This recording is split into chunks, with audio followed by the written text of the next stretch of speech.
कोणते अक्षर शिकलो? क, म, ल, आ, काना.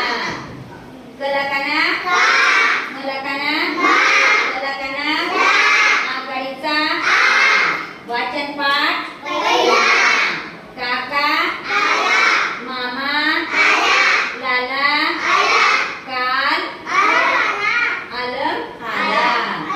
आपण या अक्षरे आणि शब्द शिकलेलो आहोत.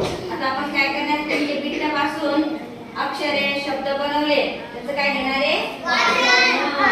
आता वाचूया आपण. तनिष्का पण सुरुवात करूया. वाच बर तनिष्का. पाठ पहिला. हा, खाली काय लिहिलं ग? काका आला. त्याच्या खाली काय लिहिलंय? मामा आला. तू वाच महे. तू अक्षर वाच तुझं. तू वाच बाळा नोमान. तू वाच ग. हा शब्द काय आहे? घर. शब्द वाच तुझा. तू तो शब्द वाच. शाबास.